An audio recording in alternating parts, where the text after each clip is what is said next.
Ano po yun, ma? May kailangan po kayo? Talaga bang kaya mong pumunta mag-isa dyan? Pwede namang samahan kita. Baka kinakabahan ka. Opo, ma. Kaya ko na po ito. Sadyang natatakot lang po ako na baka maulit yung nangyari sa akin noon. Anak, huwag kang mag-isip ng negatibo. Alalahanin mo, lumipat ka para makapagsimula ka muli. O siya, pumasok ka na at baka mahuli ka pa.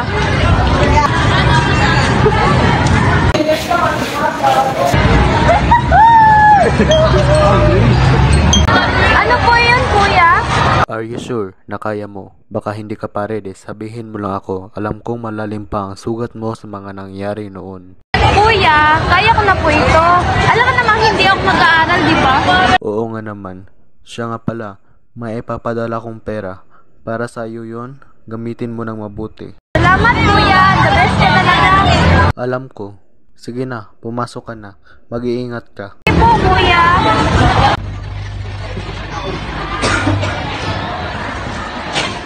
Ang laki naman ito. Saan ko nga ba hanapin ang classroom ko?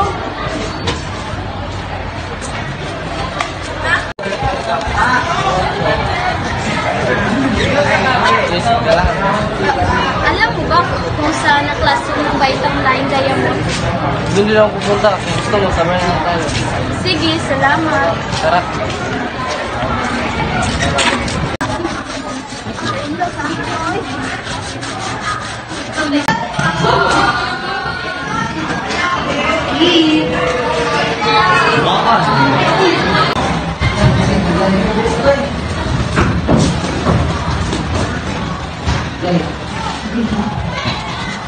OMG!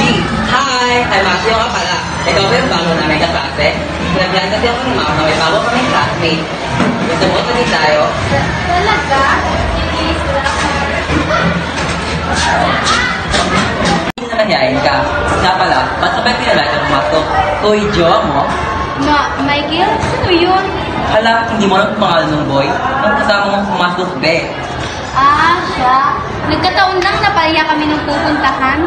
Sure, akala ko pa naman, jowa mo siya. Sikat ka naman siya dahil sa kapagbuhan. Wala nga lang bumabalak mapit sa kanya dahil gusto siya ni Margaret, aka the social butterfly ng school natin. Subulin kasi si Marga kaya dapat may iba sa kanya lumapit. O siya, tatahimik na ako. Parang akong di ka nataksa kasi puro ko talak. Magandang umaga po! Ginang Pilinis! Mabuhay! Magandang umaga din sa lahat. May bago nga pala kayo ng klase at ipapakilala ko siya sa inyo. Sana ay magkasundo kayo. Anak, halika dito, ipakilala mo ang iyong sarili. Opo, ma'am. Magandang umaga sa lahat. Ako nga pala si Catherine Montes. Sana ay magkasundo tayo. Ang honor student si Catherine sa pinakaralan niya noon, kaya dito siya napunta ngayon. So, if your grades are high, bakit siya napunta dito? Siguro na-expel ka, no? Gusto ni Catherine na sa kanya na ngayon. Huwag natin siya paunahan. If you say so, did Ma'am to say na honor student si Catherine na yun? Oo, sabi kanina. Really? Si dami ni Ma'am Lu. Hindi ko narinig. Well, hindi ka naman talaga nakikinig sa student. Anyway, may balak ako. Ano yun? My grades are not so high this quarter. Alam mo, sagot ako ni Dad if malaman niya ito. So we'll use it, girl, and do all the work for me. If you're really smart, then it should be a piece of cake for her. Girl, babalik ka na naman ba sa pag-uwi? Remember, muntik na tayong ma-guidance mo. Oh, come on, Stevie. Punto ka pa talaga. Hindi naman natin siya ibubulin o nakaslave ko nun. Magpaanggap na lang kaya tayo interesado tayong maging kaibigan siya. You know, para naman hindi mukhang binubuli natin. OMG! When something good came out of your mouth, Steffi, nice idea.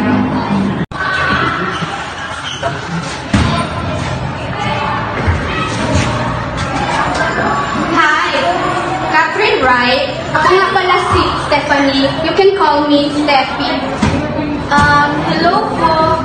Uy, hindi naman talaga maging formal. Nga pala, gusto mo bang sumama sa amin? Bibili kami ng snacks. Talaga? Really want to be friends with you kasi you look so lonely. Really want to be friends with you kasi you look so lonely. Baka gusto mo naman friends. Talaga? Why not? Tara na!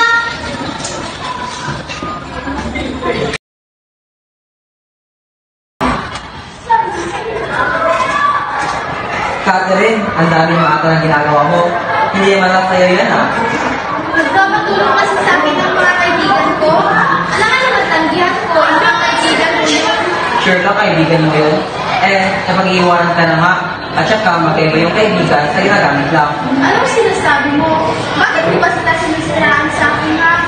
Ngayon lang kasi, hindi mo pa na ginagawa mga assignments mo. Tapos, inuuna mo yung iba. Ang bababa na din ng mga puntos mo sa quizzes. Baka bumabago yung yan. Okay lang ako. Tatapusin ko pa ito.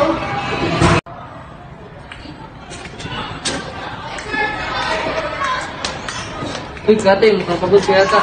Ha? Nagulat ka ba? Ang haba kasi ng Catherine, pwede lang ba yung tawag ko sa'yo? Pwede naman. Saan ka bibili? Gusto mo sabay na lang tayo. Ikaw bahala. Tapos ka na bang bumili? Tara na. Sige.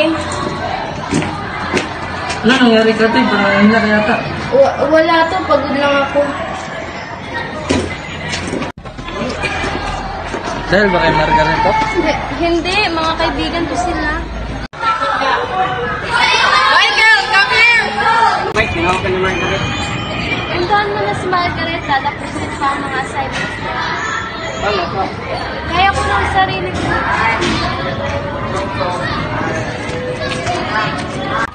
Mike, bakit? May gusto ka ba kang Catherine? Uy, may girlfriend yung tao, Charles. Sa tingin mo ba walang ibang babae kung tropa mo sa sobrang sikat marami naghabol na babae? Ano? Ba't ka napangiti? Paano na si Margaret? Patay na patay naman yun sa'yo. Baka.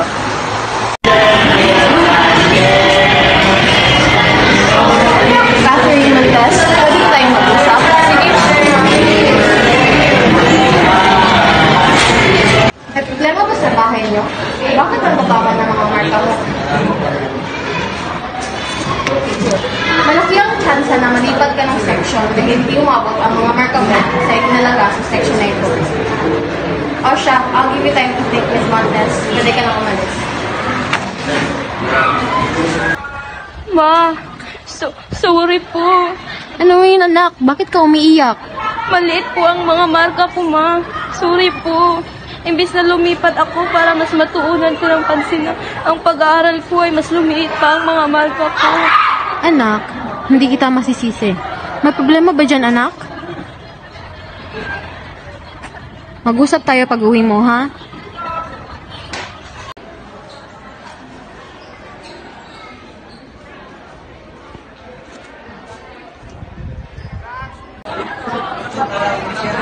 Ano nangyari sa'yo?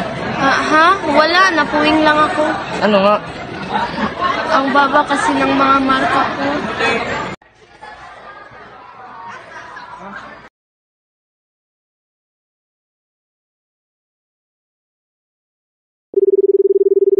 Hello po, kuya. Kati, bumaba daw ang score mo. Sorry po, kuya. Sorry po kung na-disappoint ko po kayo. Nagtatrabaho ka pa naman dahil sa akin. Binibigyan nyo naman ang gusto ko sa lahat ng makakaya nyo. Pero ito pa pinagbawi ko sa inyo. Kati, hindi kita tinawagan para pagalitan. Ano naman kung maliit ang marka mo? Alam ko namang makakabawi ka pa. Alam kong matalino kang bata. Nagsisimula ka pa lang dyan. Huwag mong pilitin ang sarili mo ng sobra-sobra. Naalala kasi po ako, kuya. Baka nanghihinayang si mama sa akin. Ha? Sinabihan niya ako ni mama na tawagan ka dahil alam niyang malungkot ka. Mahal ka ni mama bunso at nasasaktan siya sa tuwing nasasaktan ka. Pag uwi mo, mag-usap ka ni mama, ha? Opo, kuya.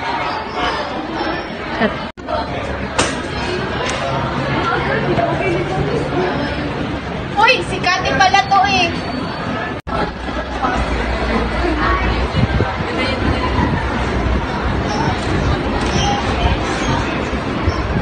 Are you dating Michael? Are you dating Michael? Paano mo naman nasabi yun? I saw both of you earlier sitting together. His hands are in your shoulders. You know that I like Michael, right? Why would you flirt with him? Ganyan ka na ba kakate at nilalandi mo pa si Michael na alam naman nating lahat na hindi ka papatulan? Ha? Ano ibig mo sabihin? Oh, I thought you were smart. Ginagamit ka lang namin para pataasin ang grades namin, Gaga. We use you para pataasin ang grades namin. Bakit? Ginawa ko naman ang lahat ha.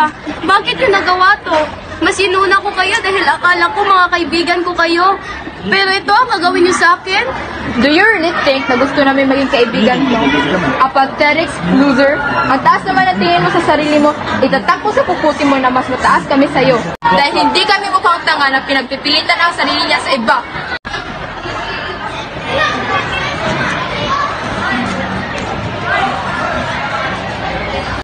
Sorry, Cathy, wala akong nagawa. Kung alam ko pa lang na tama pa lang kutob ko, sana sinabihan na kita. Sorry, wala akong nagawa. Hindi ko na malayan na andyan ka pala, Matthew. Ang nag-iisang tao na tinuring akong kaibigan. Nasilaw ako sa kanilang tatlo at nakalimutan kong andyan ka pala. Alam mo ba kung bakit? Dahil naranasan ko ng mga yan. Kaya naiintindihan kita. And I'm sorry I didn't stop you from experiencing it. Hindi ito ang una na nabuli ako.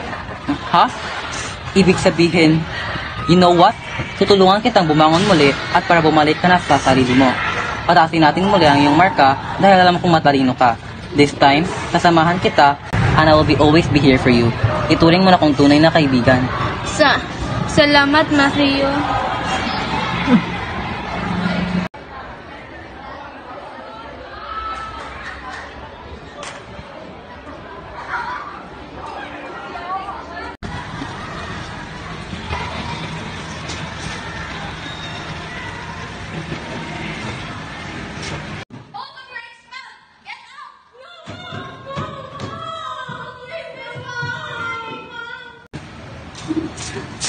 Sobrang salamat.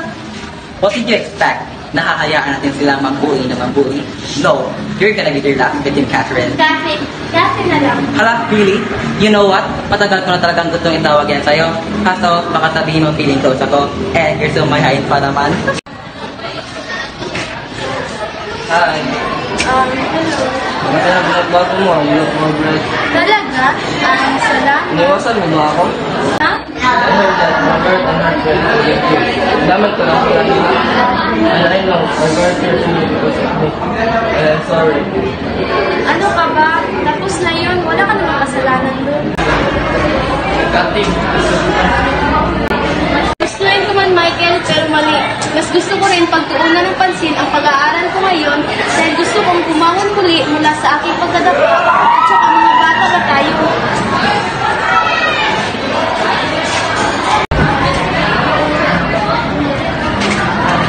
Grabe, bilib ko sa'yo, Cathy. Ikaw lang nag-iisang babae na umayaw kay Michael. Bilib ako sa'yo. Ang haba ng bukot eh.